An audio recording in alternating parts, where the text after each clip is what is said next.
Happy New Year, everyone. Welcome to our very first episode of Heartfelt Connections. I'm Janet Adetunji, your relationship, sex, and intimacy coach. I'm here to help you on this journey through the twists and turns of love, marriage, and meaningful connections centered on faith. Today is all about new beginnings, how they shape the foundation of your relationship, and setting the tone for a year of growth and connection with your spouse. We all know that the year normally starts with something that feels like a fresh page, a chance to reflect on the past, see where we can be better, and set intentions for the new year. We call it our New Year resolution. Sometimes it's focused on our health, our career, our spiritual journey, but also our family and our loved ones and things we want to do better. Regardless of the focus, it's just like turning a page on a calendar. New beginnings offer us a chance to learn, grow, and create something beautiful. And in our relationship, it's more about building it together with our spouse. So in this episode, we're going to explore the importance of setting relationship goals for the year. I'm passionate about this topic because I believe it is one of the key ingredients to building a strong, lasting connection with our spouse. So let's get started. Recently, my husband and I set a goal to prioritize quality time amidst our busy schedule.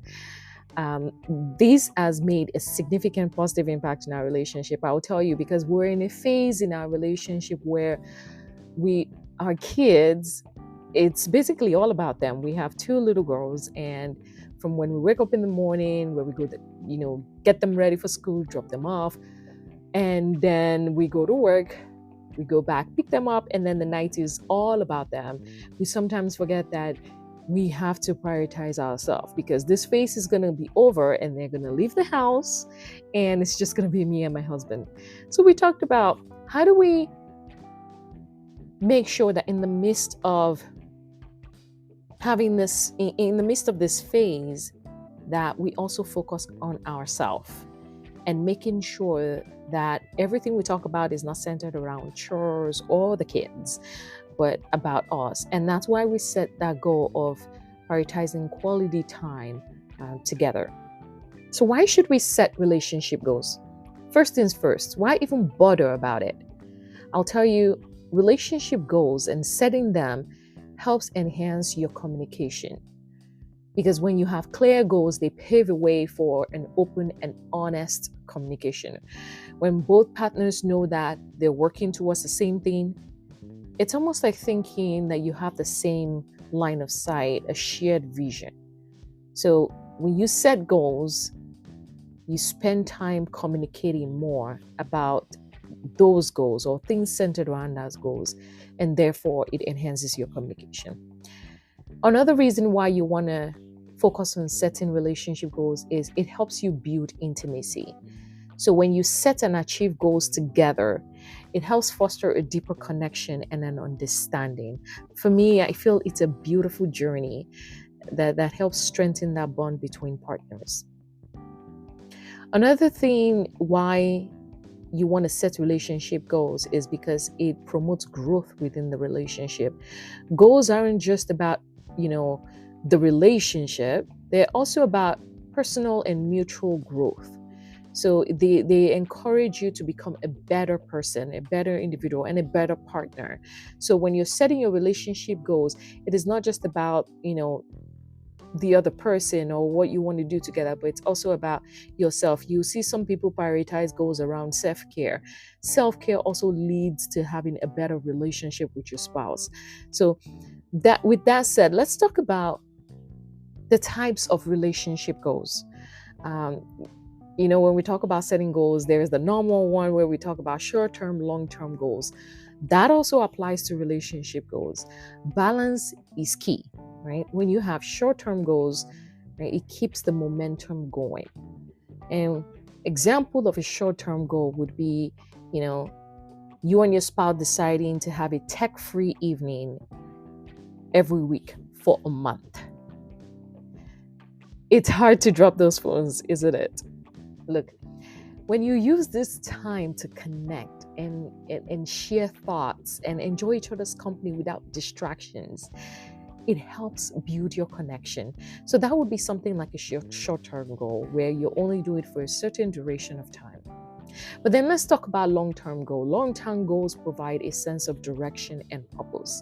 An example would be, let's say for a dream vacation over the next 2 years, because we don't have the money to just spontaneously go on a trip. But if we save for it, we can go. So this goal provides a shared vision for the future, and the anticipation can definitely strengthen the bond. So that's that. Now, there are two other types of goals that I want to talk about when it comes to relationship. It's emotional goals and practical goals. So there are times when you would want to use one or the other. But then you can also mix emotional connection goals with practical goals. It could be either planning a special date night, which would be emotional, or setting a budget together, which is practical. So these two things, you can kind of mix it where you set your budget to be able to plan a special date night.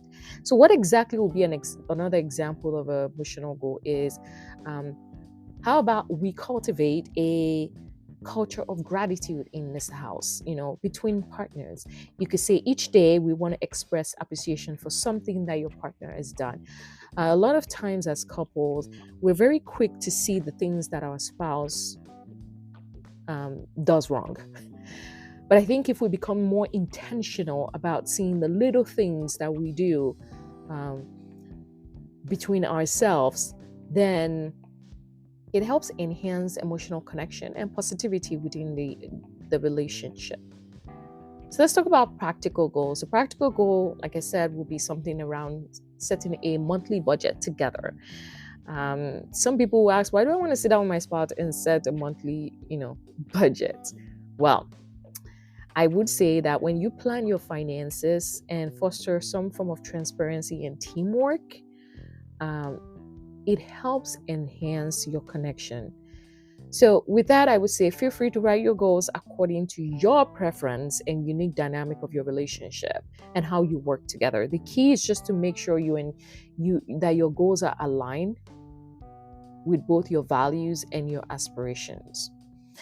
Now, I want to make sure, a lot of times when people say they're setting a New Year resolution, within the first week, it takes 7 days before they start losing interest in that, or about a month, and then they totally just drop it entirely.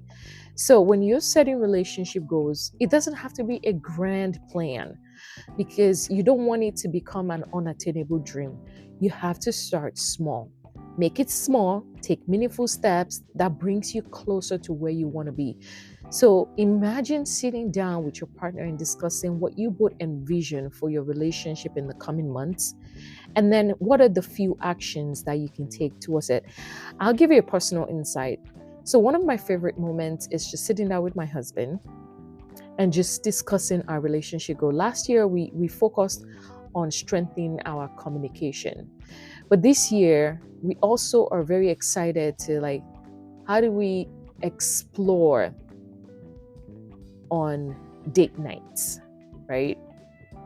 How do we explore on date nights? Or how do we even foster that, quality time together?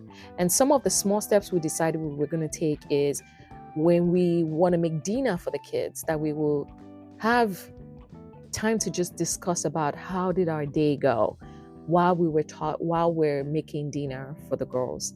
And then every time we put the girls to bed, we would take another maybe between 30 minutes an hour to just chill with one another, whether it be watching TV or just even just cuddling up together on the couch before we actually go to bed. So it's being intentional and just taking that few minutes or about an hour or something to just connect. And so that's the little step that my husband and I were taking together. Before, this, I decided to reach out to a couple of people to just see, what are their goals for this year. And I got some heartwarming responses. And you get responses from rediscovering date nights to deepening connections. All those stories inspired me. And so I had someone who said that their goal is to prioritize self-care with her relationship, which we would be talking about later. How do you love your spouse deeply without losing yourself? That would come up in future episode. But then there's someone who said that they aim to surprise their partner with thoughtful gestures regularly. So it is more about the small, simple steps. So let's talk about practical tips for a fresh start.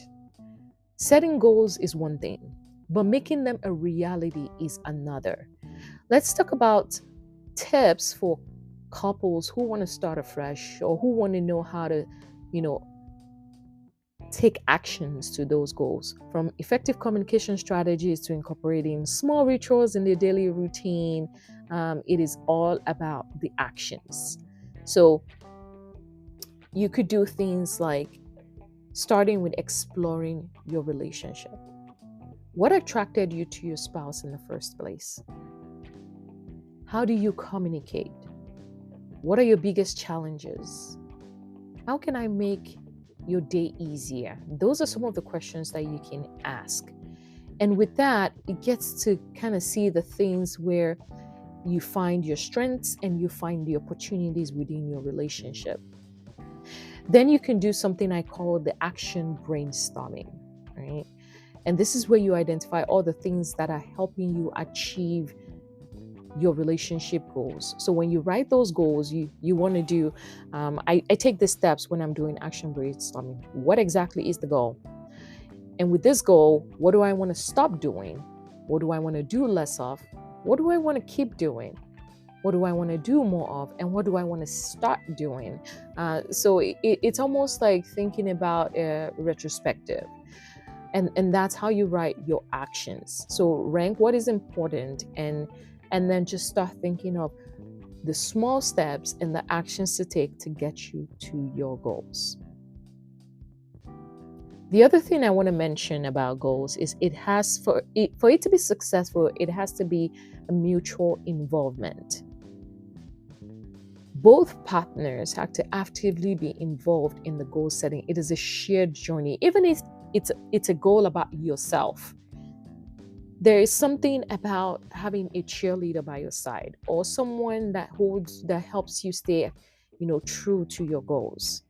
And so you want to make sure that it's a shared journey and both perspective matters, right? You can't just decide and say, okay, today, because I want to look good for my husband and myself, I am going to join the gym. And in the morning, I'm going to head out to the gym every day so I can look good for myself. But then you don't share that goals and the reason behind those goals to your partner. And so you wake up in the morning and you go to the gym and you leave, example, depending on the phase you are, like for me, I would say that would be very unfair because then I'm leaving my husband to take care of the girls, get them ready for school while I am at the gym doing whatever I want to do. But if I have a conversation with my husband about a weight struggle and what I feel and why I want to do what I want to do, right? We could have a conversation where we both decide and say, okay, can gym be XYZ day? Maybe just once or twice. And those 2 days, I will help you, honey, because I want to support your weight loss journey, right? But it has to be a shared journey. Both perspective and how it affects both of you matters. So that's one, mutual involvement. Second thing is your relationship goals has to be very clear and specific. So instead of vague goals like improve communication, oh my God, don't get me started with that. That's so broad. Try something like, I want to have a weekly check-in to discuss my feelings and concerns. That's easy enough because then you take a few minutes each day to share the highlights of your day or your challenges, because that would help build better connection with your spouse. So daily check-in, right, it's more specific and it's clear. Then also your relationship goals has to be realistic and achievable. Yes, you want to dream big, but keep it real. Goals should be challenging, but they should also be attainable. to avoid any unnecessary pressure. Marriage in itself is already too stressful for you to kind of put pressure on yourself when you're setting relationship goals. Keep it simple, keep it small. Then also the other thing is you want to celebrate milestones. So take time to celebrate small victories. It creates a positive energy and motivates you to keep going. So, we've said a lot today, and I just want to recap about relationship goals. There is a benefit to setting your relationship goals because it makes both parties grow. It also builds a deeper connection between both of you. Make it small, make it simple, write your actions, and then work towards attaining it together. So, as we wrap up, remember, setting relationship goals is an ongoing process. It's about creating a love and supportive environment based on shared values. I encourage you to take this insight, adapt them to your unique relationship because it's not one size fits all. You have to have that conversation about how it works in your family dynamic and start this journey together by creating those goals. It's often the small changes that makes a significant impact. Take a moment to reflect. What's one thing you can do differently this year to strengthen the connection with your spouse? Share your thoughts with us. We'd love to hear from you. You can also drop a message on our social media handle at Intimacy Awakening. We are on Instagram, again, Intimacy Awakening. Thank you for joining us on this exploration of new beginnings. Every step you take towards growth in your relationship matters. Stay tuned for our next episode where we delve into loving deeply without losing yourself. Until then, keep those hearts open and let's make 2024 a year filled with amazing heartfelt connections. Again, I am your host, Janet Adetunji, your relationship, intimacy, and sex coach.